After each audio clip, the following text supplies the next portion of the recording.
Hey Labradoodle lovers, we have a Labradoodle puppy video today. And in today's video, we're going to show you each of these medium Australian Labradoodle puppies. We're going to give you an update about what they've been up to in the past week. They're 3 weeks old now, so we're going to tell you what's happened and all of the major accomplishments and give you an update on Mama Labradoodle Sierra. Hi, I'm Claire from Isle Labradoodles, and these are the multi-generation Australian Labradoodle puppies from our half and half litter. And in today's video, we're going to talk a lot about the milestones for these puppies. The first thing you can see is the puppies have moved. They are no longer in the maternity ward. They're now in our doodle den. And I want to tell you a little bit about our doodle den and why it's set up the way it is.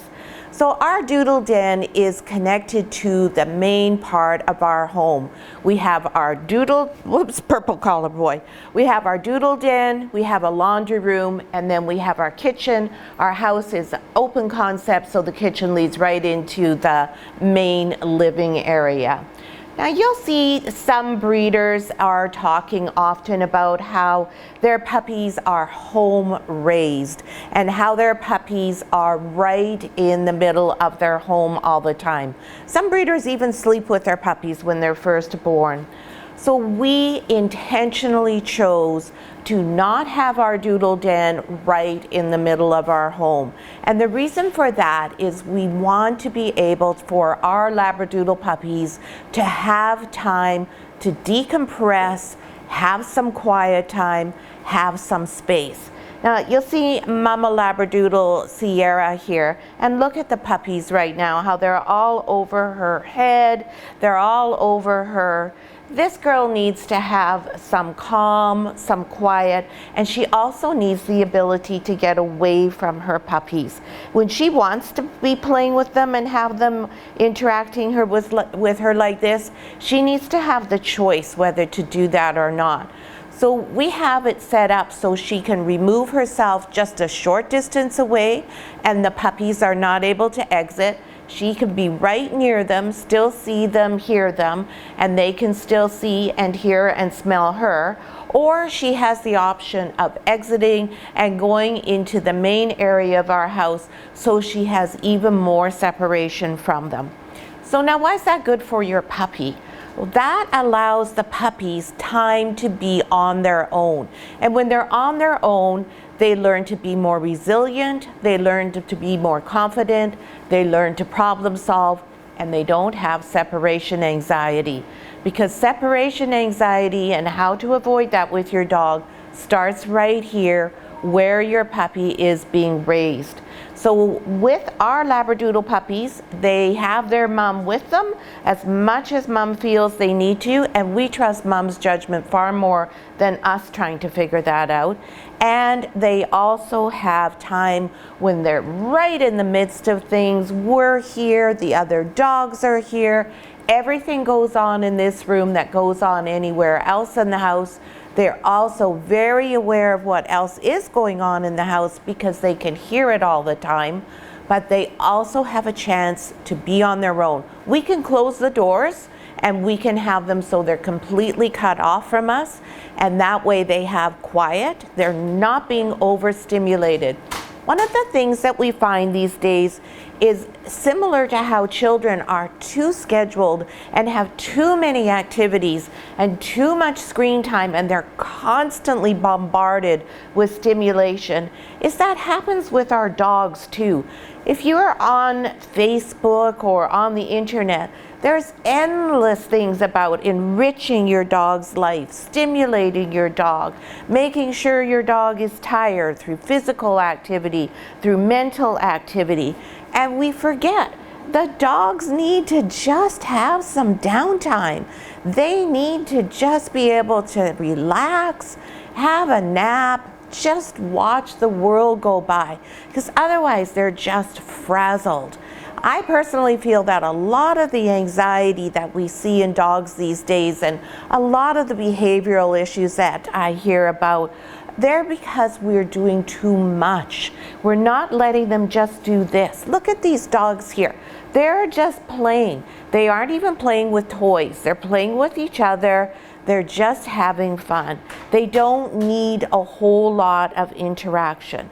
Now, of course, you do have to build a bond with your dog, and I'm not suggesting you don't do things with your dog and you don't go out and exercise them and that you don't play with them. I'm just saying that dogs, like people, need to have some alone time, some downtime. And the other thing that happens when we leave our puppies in the doodle den here on their own is they use their own ability to solve problems. So let's say they're here right now, and at this age you can see they're quite small. We have this little bed in here, and it has a bit of a high side, but it's a very old soft bed. All the babies really love it when they're little. So if there's a toy in here or they want to come in the bed to snuggle up and sleep, they have to be able to figure out how to negotiate to get in the bed. And of course, at the front of the bed is way easier than the side of the bed. And the puppies need to learn that, or they need to learn how to crawl over and maneuver their bodies. So they don't learn those things so much when they're constantly in the middle of life. They have too much stimulation, too much sound. What we want is for things to be quiet and calm, and then we introduce sound so that the puppies don't become startled. If they're constantly hearing sound and there's always activity and things going on, then they don't learn to control that startle reflex, because they never know what quiet is other than when they're sleeping at night. So that's why we have our doodle den set up the way it is.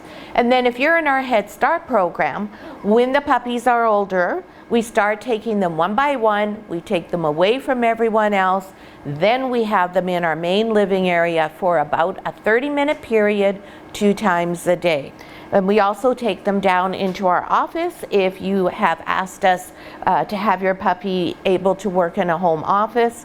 And we also do that 2 times a day for about 30 minutes with the puppies individually. Now, the other thing that happens now that they've moved, oh my goodness, there we go, little Purple just banged her head there. Or sorry, red collar girl, not Purple. So there's another instance. So the puppy banged her head and she did a little ouch. But nobody was here making a big production out of it. She wasn't running over to go like, oh my goodness, is there a human or somebody to pick me up? She just banged her head and now she's over it and there's no big deal. So the other thing that we have here is some toys. And you can see there's an assortment of toys. Now, toys are extraordinarily important for a puppy's development. They're not here for them just to have fun with. Toys help them develop their mental acuity, and they also help determine where they are in the group of puppies, and it also helps them with teething. So it's very important that you have toys that are appropriate for their age. And the toys we have in here right now, we have crinkle toys. So you can hear this toy crinkles. So this is a great thing because this is not a sound they normally hear. And you'll see all these puppies, they're interested. They're not scared and running away. They're interested because they've been able to develop their natural curiosity. It's got lots of ability for the puppies to tug, so more than one puppy can be playing with it. It's big, they can't swallow it. It's nice and soft, but it has enough substance that right now, while their teeth are starting to try to erupt, they do have something they can put in their mouth, because we know puppies put everything in their mouths. And then we have another one that's just a soft, cuddly one. Squeaker in this one.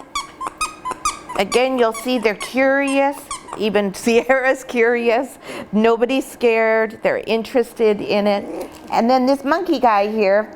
Oh my gosh, this monkey guy's been through the ringer. I tell you, literally, he's probably been washed 100 times. He has a lot of different textures. So there's sort of a burlappy one here, a little bit of a chenille one here, and then the soft fuzzy one here. So that helps the puppies become used to different textures. And then we'll also string some things up along the bars of the X-pen here. So there's something up higher, dangling. That also helps to develop all of their motor skills. It helps them develop their vision acuity as well. Then the other thing you'll see that we have here is the crate. Now again, we do crate training a little bit differently from how you'll see most breeders do crate training. Most breeders will show you a video of the puppies all together in a crate, and they're usually crying, or they're unhappy, or they're just all piled in it in a group for the first time. So that's all well and good. There's nothing terrible about that. But what we like to do is work on our puppies' natural instincts.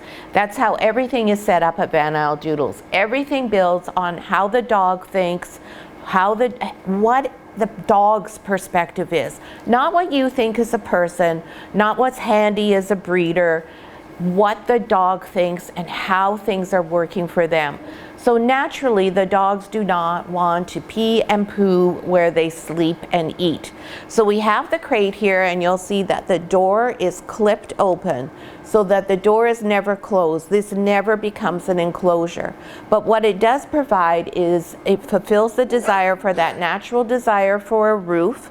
And Sierra goes in here quite regularly to feed the puppies. So the puppies' association with this box is warmth, food, and mummy. The three favorite things in their lives, really the three things that matter to them the most.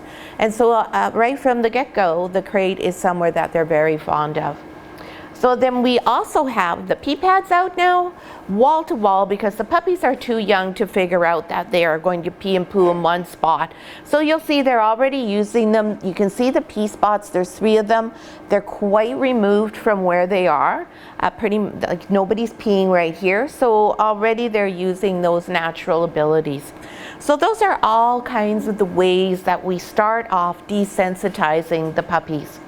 Now, one thing I want to point out to all of my families, everyone has been asked to read Sophia Yin's book, Perfect Puppy in 7 Days. And one of the things that's in the book, and you will also find in some of my older videos, is you want to give your puppy 100 new experiences in the first 100 days. Well, now that we know a bit more and we think a little bit more from a dog's perspective, we know that's a foolish idea and not successful. What we want to do is give the puppies successful experiences, things they enjoy. So there's no point right now, for instance, in me coming in with a pair of cymbals and clashing them away. It would petrify them. They'd all run away. Yeah, that's a new experience, but it certainly isn't positive, and it isn't going to do anything other than make the puppies afraid of me and loud noises and probably never want to join a band and be a drummer. So what we want to do instead is have fewer experiences but make them more positive. If you can have 100 that are positive, fantastic. If you can have 10 that are positive, that's way better than having 20 that are negative, another 20 that are sort of and only 20 that are positive. Just stick with the positives. And if you try something and your puppy goes like this, they aren't liking it, okay, they're not ready for that, you know that, immediately stop what it is, pick your puppy up, give them a cuddle, give them a treat, get them onto a positive experience, and they'll move along from that. Now, when your puppy does have a bad experience, you don't want to overreact to it. You don't want to pick them up and gooby gop gop and carry on as if they've been in a critical accident. You just want to pick them up, make sure they know that you're there, that you love them, that you're supporting them, and then move along and let them just shake it off. And shaking it off is something that dogs literally do. It's not just a popular song by Taylor Swift. When you see your dog and they're walking around and they have a shake, that's them resetting themselves. So if something's happened and it's bugged them, whether it's been something that's really upset them or it's just bothered them somewhat, and they shake like that, they're just resetting themselves and going, okay, I'm over that, and starting again. It's a super wonderful skill for a dog to have. It's also really good for people to have. It's sort of like the books that are Don't Sweat the Small Stuff. And that's what dogs are doing when they're shaking. So there's a little bit about desensitization. If you're one of our families on this litter list, you'll be getting a couple of videos this week about socialization and desensitization for your puppy.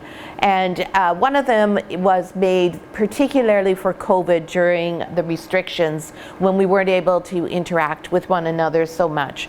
It's well worthwhile watching though, because it gives you all sorts of tips about what you can do when you're doing everyday things, and you might not actually think, oh, this is a great opportunity for 10-15 minutes of socialization with my puppy.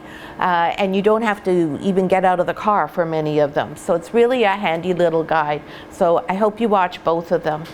And what you'll see in these videos is everything's designed to work together with our Head Start program, then into our puppy starter kit. Because what we're trying to do here is allow your puppy to transition from our home to yours with nominal stress, so everything goes smoothly, so that you and your puppy can work together and focus on building a strong bond with each other.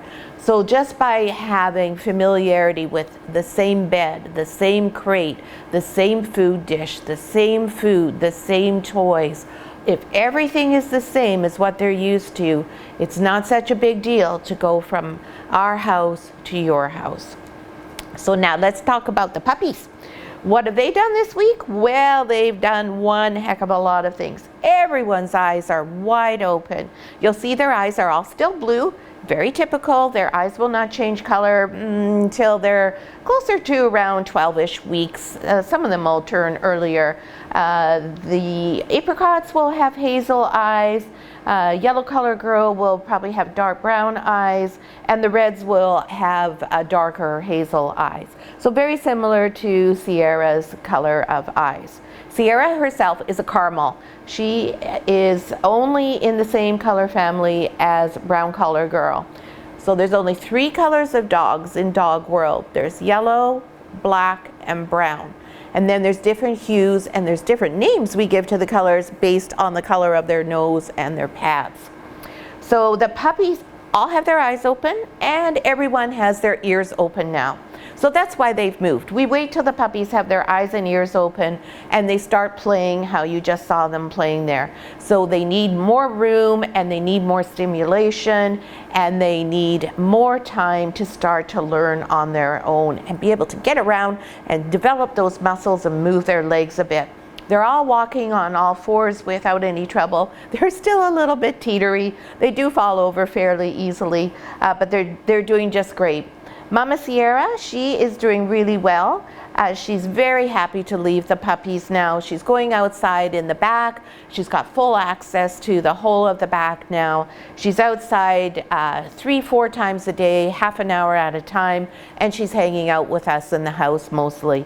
And at the end of this week, we will take her to sleep in our bedroom with us. She won't sleep with the puppies at night. Now the puppies are getting a little bit hungry, and they're getting a little bit demanding of Sierra. So we are going to start putting them on solid foods probably in the next couple of days, and then preparing for them to go fully onto solid foods. I don't mean that they won't see mom, but on raw food in the following week from that. We need them to have some teeth to be able to do that. So now let's go through each of the puppies. We'll give you an update on their weights, and we have a new smallest puppy in the litter. So we'll start with Red Collar Girl, because we always do the puppies in birth order. Now when we're touching the puppies and they're sleeping like this, we still do exactly what we did when they were not able to see and hear. We still give them lots of warning that, hey, this is my hand, I'm coming to get you. They're much more accustomed to me picking them up. They're much less worried about it now that they can see and hear. Hi, how you doing? So this is little Red Collar Girl, who is a pretty little apricot party girl. Now she's an apricot just based on the hue. She still has a black nose and black feet, but the color of her solid color here is a sort of more of a goldy color as opposed to a dark red color. So she's not red, she's an apricot. She's just so beautiful, isn't she? And Miss Red Collar Girl is weighing 1.23 kilograms. All the puppies are over a kilogram now. Their weights are really nice. They're nice solid puppies. I really like the heft of them. So when you pick them up, you feel like you've got a nice solid puppy in your hands. There you go. Next is Green Collar Girl. And Green Collar Girl is the biggest puppy in the litter. Come here, sweetheart. Now Green Collar Girl is a red and white party. And you can see her color is just darker than the other girls, and the hue is a little bit more red, and so that's why she's a red and not an apricot. And this little girl has one of my favorite little features that you can find. Yes, she does. Oh, is it you or is it your sister? Actually, I think it's Red Collar Girl. It's Red Collar Girl. I forgot to point it out. She has a little beauty spot on the side of her face, which I just love. It's just a little splotch of color. I thought it was you, but it's your sissy. Yeah, that's your sissy. And Green Collar Girl is a big whopping 1.35 kilograms. Yeah, that's you I'm talking about. What a good girl. And you can see already we're starting to build some eye contact with the puppy, because now they can actually go, okay, I recognize you. I know who you are. I know that you're going to give me a little snuggle. And then here is Yellow Collar Girl. I'm just going to grab her before she gets a spot at the milk bar. Yellow Collar Girl is our only chocolate in the litter. When I named this litter the half and half, it was because statistically we should have had half black and chocolate and half caramel and cream, and we didn't get that at all, did we? No. This little lady is now not the smallest puppy in the litter. Hello. And you can see she has really beautiful eye contact, really paying attention to me. She was the last one to open her eyes. She had some gloppies on her eyes, and so we had to very carefully keep her eyes washed off with a very warm washcloth a few times a day to get those crusties away, and then we gave them a little bit of a help to get them open because they were being very stubborn. Yeah. And do you know why puppies are born with their eyes closed? Oh, kisses, thank you. I love you too. Oh, so sweet. Puppies are born with their eyes closed because unlike human babies, their optical nerves are not fully developed, so they can't stand light. So that's why their eyes are shut, to protect that optic nerve. And then when the optic nerve is fully mature and able to handle light, then their eyes pop open. Yeah, that's why. And little Yellow Collar Girl is 1.18 kilograms. Yay! Oh, yes, I'm so proud of you. Oh, so many kisses. So many kisses. Thank you. You can tell she's one of the affectionate puppies. Yes, I love you too. We'll put her back. And next we have Purple Collar, and he's looking around for something to eat, so I'm going to grab him. Purple Collar is now the little guy in the litter. He is 1.14 kilograms, and he is a gorgeous dark red boy with some beautiful white abstract markings. It's a sweet little boy. And now I don't expect he's going to stay the smallest in the litter. He lost a little bit. He lost some ground because he had a bit of diarrhea last week. Yeah, I had a bit of an upset stomach. So we got him all treated up, made sure that everything was all right, got him all fully recovered. He had a little bit of a fever, a little bit of diarrhea, so we got him sorted out, but he had about 2 days where he lost a tiny bit of weight and 2 days where he wasn't really gaining weight. So he got a little bit behind there, and that's how come Yellow Collar passed you, right? Yeah, that's my boy. And last but not least is Black Collar Boy. Well, see, there's Yellow Collar. She's in there eating while everyone else is sleeping, so no wonder she keeps getting bigger. And if you can see on her, on the video here, you can see she's getting quite nice and wide in there. She's really gotten a little bit broader. So she has really come along.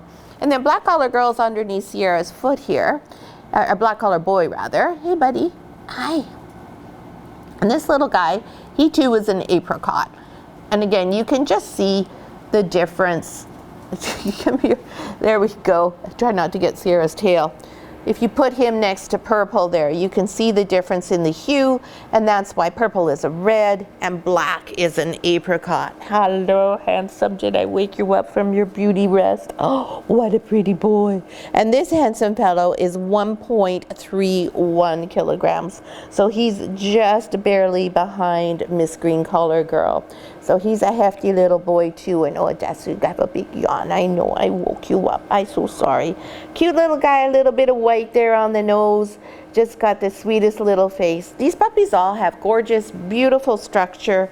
Love their heads. Really, really a nice litter in terms of meeting the Australian Labradoodle breed standard. And from what we can see from their temperaments at this point, same thing. Really nice, easygoing, very friendly puppies. And now what we're going to do is we're going to take Sierra out of here. She's already fed them just before the video, and we don't need them to be just completely draining her dry all the time. And we also want to get them to be just a little bit hungry so that when we give them the pablum and the goat milk mixture, that they're more inclined to be interested in it. Because if their tummies are full, well, why would they go to all the effort of learning how to eat something that's not as good as the milk bar, which is super easy for them. So I hope you liked today's video. If you have any questions about nutrition for puppies, weaning, socialization, letting your dogs have alone time, which is so important. All dogs of all ages need to be able to decompress, just like we do. Please just ask away in the comments below. I'm always happy to talk about Labradoodles. And we hope you enjoyed the video and seeing all these adorable little Australian Labradoodle puppies. And we hope you'll be back to join us next week at week 4 and see what they've done over the past week. Thanks so much for watching.